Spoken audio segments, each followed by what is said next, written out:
আজকের ভিডিওতে আমরা ইএফটিতে যে আমাদের বেতনের বিষয়টি বলা হয়েছে সেই ইএফটির কাজটা আমরা কিভাবে করব বা ইএফটির তথ্যগুলো আমরা কিভাবে আপডেট দিব সম্পূর্ণ প্রক্রিয়াটি আজকের এই ভিডিওতে দেখানোর চেষ্টা করব। এখানে প্রথমে আমরা যে কাজটি করব, আমাদের এই সর্বপ্রথম যে কাজটি সেটা হলো আমাদের যে ইএমআইএস সেল আছে, আমরা গুগল সার্চ বারে গিয়ে টাইপ করব ইএমআইএস। যেমন এখানে আমরা টাইপ করলাম ইএমআইএস।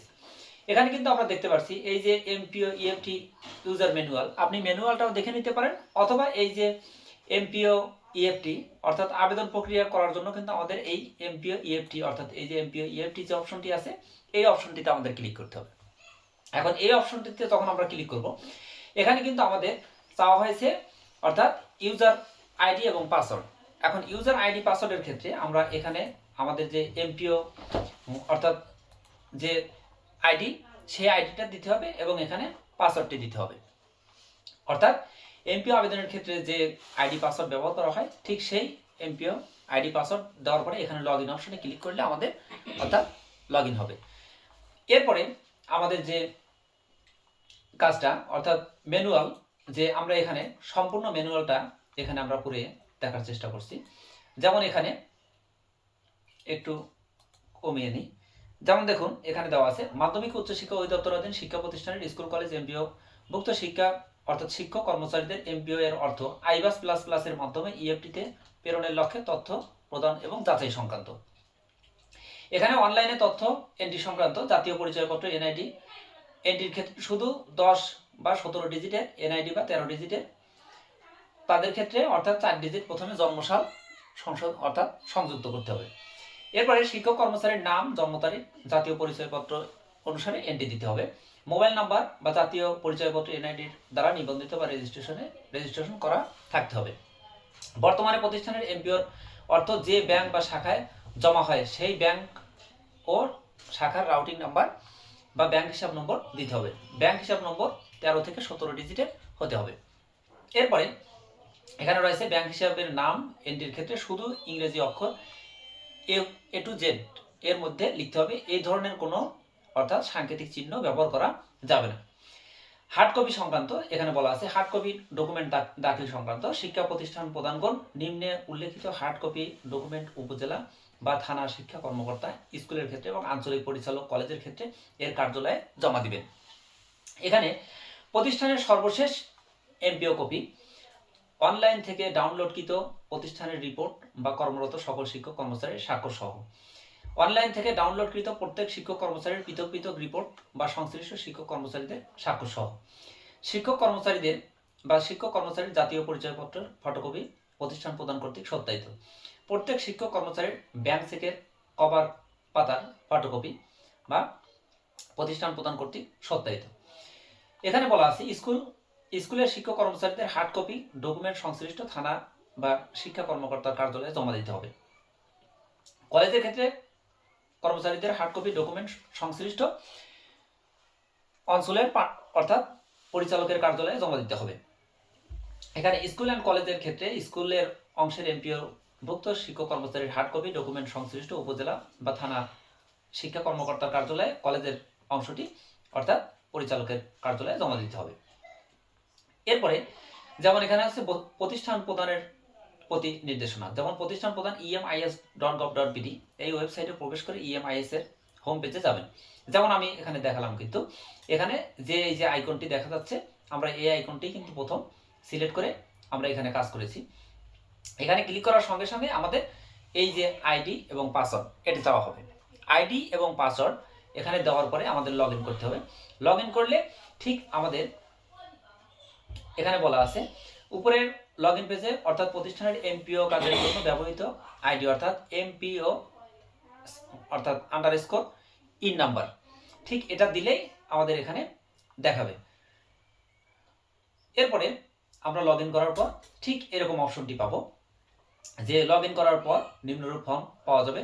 প্রতিষ্ঠান এই তথ্যগুলো কিন্তু অটো আসবে, শুধু এখানে রাউটিং নাম্বার যে ব্যাংকে আমাদের বেতন হয় ঠিক সেই ব্যাংকের রাউটিং নাম্বার যখনই আমরা এখানে ইনপুট দেব দিয়ে সার্চ অপশনে যখন বা সেভ অপশনে যখন আমরা ক্লিক করব, সার্চ অপশনে ক্লিক দেওয়ার সঙ্গে সঙ্গে এই যে সার্চ অপশন এখানে দেওয়ার সঙ্গে সঙ্গে আমাদের সকল তথ্য অর্থাৎ ঠিক এই ধরনের যে ব্যাংকের নাম এবং আনুষঙ্গিক সকল তথ্য এইভাবে দেখা যাবে। দেখা যাওয়ার পরে আমাদের এখানে বলা আছে উপরের তালিকা থেকে প্রতিষ্ঠান প্রধান তার প্রতিষ্ঠানের বিভক্ত শিক্ষক কর্মচারীদের প্রত্যেকের তথ্য আলাদা আলাদাভাবে প্রদানের জন্য শিক্ষক কর্মচারীর নামের বাম পাশে এডিট বাটনে ক্লিক করলে ওই শিক্ষকের অবস্থান নির্বাচনের জন্য নিম্নরূপ ফর্ম পাওয়া যাবে। অর্থাৎ এই যে এখানে আমরা দেখতে পাচ্ছি, এটা যখন আমরা ক্লিক করব, ক্লিক করার সঙ্গে সঙ্গে আমাদের ঠিক এই নিচের অবস্থানটা পাওয়া যাবে। যেমন এখানে ইন্ডেক্স নাম্বার, নাম, পদবি এবং বর্তমান অবস্থা, যে এটা দেওয়ার পরে আমরা সেভ অপশনে ক্লিক করব।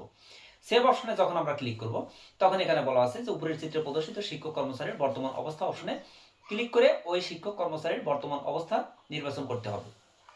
বর্তমান অবস্থাতে কর্মরত, পদত্যাগকৃত, মৃত, সরকারিকৃত বা অস্তিত্ব নেই এরকম যে অপশনটি থাকবে ঠিক সেই অপশনটি আমরা সিলেক্ট করব। যেমন কর্মরত, কর্মরত বলতে যে সকল শিক্ষক কর্মচারী এমপিও স্বাভাবিকভাবে চলমান বা বরখাস্তকৃত, কোনো কারণবশত বেতন বন্ধ বা স্টপ আছে এমন জনবলকে বোঝায়। এগুলো তো আমরা সবগুলো বুঝতেই পারছি। এখন বর্তমান অবস্থা থেকে প্রদর্শিত 5টি অপশনের মধ্যে শুধুমাত্র কর্মরত নির্বাচন বা সেভ বাটনে ক্লিক করলে ওই শিক্ষক কর্মচারীর তথ্য প্রদানের জন্য নিম্নরূপ ফর্ম দেখা যাবে। যেমন এখানে দেখুন যে ইন্ডেক্স নাম্বার, নাম, পদবি এবং কর্মরত এখন বিদ্যমান এমপিও শীট অনুযায়ী এবং সংশোধিত হালনাগাদকৃত। এখন এখানে বলা আছে যদি কোনো শিক্ষকের তথ্য গড়মিল থাকে বা অমিল থাকে বা কোনোটা সংশোধনের প্রয়োজন হয়, সেই ক্ষেত্রে কিন্তু আমাদের এখানে এই যে সংশোধিত তথ্য হালনাগাদকৃত এটা এখানে সংশোধনের অপশন দিয়ে দিয়েছে। সুতরাং এখানে আমরা সংশোধনের আপডেটটা দিতে পারবো। যেমন নাম ইংরেজি বাংলা, পিতার নাম, মাতার নাম, জন্ম তারিখ, এনআইডি নাম্বার, মোবাইল নাম্বার, এরপরে ইমেল, লিঙ্গ, ধর্ম, পদবি, বিষয়, ব্যাংক হিসাব নম্বর, পে কোড, বর্তমান মূল বেতন এবং নিজ জেলা সম্পূর্ণ ডান পাশেও কিন্তু এগুলো দেওয়া আছে। অর্থাৎ এখান থেকে আমরা দেওয়ার পরে এই যে আপডেট অপশন আছে, আপডেট অপশনে ক্লিক করবো। যেমন এখানে বলছে কর্মরত ব্যতীত অন্য কোনো অবস্থা পদত্যাগকৃত, মৃত বা সরকারি বা অস্তিত্ব নেই নির্বাচন সেভ বাটনে ক্লিক করলে ওই শিক্ষক কর্মচারীর বিস্তারিত তথ্য প্রদান করার কোনো ফর্ম বা প্রদর্শিত হবে না। তার নামের পাশে সম্পূর্ণ কলামের চেক বক্স মানে টিক চিহ্ন প্রদর্শিত হবে। এভাবে অর্থাৎ যারা ওই তালিকার মধ্যে পড়বে তাদেরকে আমরা বাদ দিয়ে দেবো। এখন পরবর্তী কার্যক্রমের জন্য প্রেরণ করুন, যে বাটনে ক্লিক করলে পরবর্তী কার্যক্রমের তথ্য প্রেরণ করা হবে। অর্থাৎ বলছে এখানে একজন শিক্ষক কর্মচারীর তথ্য প্রদান সম্পন্ন হলে তার নামের বাম পাশে প্রদর্শিত চিহ্ন ওপর ক্লিক করলে ওই শিক্ষক কর্মচারীর তথ্য প্রদত্ত সম্মিলিত একটি রিপোর্ট পাওয়া যাবে, যা প্রিন্ট করে সংশ্লিষ্ট শিক্ষক কর্মচারীর স্বাক্ষর নিয়ে নির্দেশনা মোতাবেক অন্যান্য কাগজপত্র সহ উপজেলা মাধ্যমিক শিক্ষা অফিসারের আর কলেজের ক্ষেত্রে হলে পরিচালকের আঞ্চলিক পরিচালকের অফিসে জমা দিতে হবে। এভাবে প্রতিষ্ঠানের সকল শিক্ষক কর্মচারীর তথ্য প্রদান করা হবে। সকল শিক্ষক কর্মচারীর তথ্য প্রদান শেষ হলে পরবর্তী কার্যক্রমের জন্য প্রেরণ করুন বাটনে ক্লিক করতে হবে। অর্থাৎ পরবর্তী কার্যক্রমের তথ্য প্রেরণ করতে হবে। সেখানে জলবনের তালিকার রিপোর্ট ডাউনলোড অপশন থেকে সকল শিক্ষক কর্মচারীর তথ্য সম্মিলিত একটি রিপোর্ট পাওয়া যাবে। রিপোর্টটি প্রিন্ট করে কর্মরত শিক্ষক কর্মচারীর স্বাক্ষর নিয়ে নির্দেশনা মোতাবেক অন্যান্য কাগজপত্র সহ জমা দিতে হবে। এরপরে বলা আছে প্রতিষ্ঠান প্রদান কর্তৃক প্রেরিত সকল তথ্য উপজেলা বা মাধ্যমিক শিক্ষা কর্মকর্তা এর ক্ষেত্রে যে আইবাস এ যাচাই হবে। বিভিন্ন পর্যায়ে যাচাই শেষে কোনো শিক্ষক কর্মচারীর তথ্য বা সকল তথ্য সঠিক প্রমাণিত হলে তার প্রতিষ্ঠান প্রদানের প্যানেলে প্রদর্শিত হবে। যাচাই এ কোনো শিক্ষক কর্মচারীর তথ্য সঠিক প্রমাণিত না হলে সংশ্লিষ্ট প্রতিষ্ঠানের অনলাইন ফেরত পাঠানো হবে। প্রতিষ্ঠান প্রদান এ ধরনের শিক্ষক কর্মচারীর তথ্য সঠিকভাবে এন্ট্রি দিয়ে উপরোক্ত নিয়ম পুনরায় প্রেরণ করবেন। প্রতিষ্ঠান প্রদান তার প্যানেলে সকল শিক্ষক কর্মচারীর তথ্যের অনুমোদনের অবস্থা সার্বক্ষণিক দেখতে পারবেন। কোনো শিক্ষক কর্মচারীর তথ্য সঠিক প্রমাণিত না হলে ইএফটিতে তার এমপিও প্রদান বিঘ্ন হবে। এরপরে বলা আছে যে আঞ্চলিক পরিচালক বা উপজেলা বা থানা মাধ্যমিক শিক্ষা কর্মকর্তার করণীয়। এখানে অর্থাৎ এটা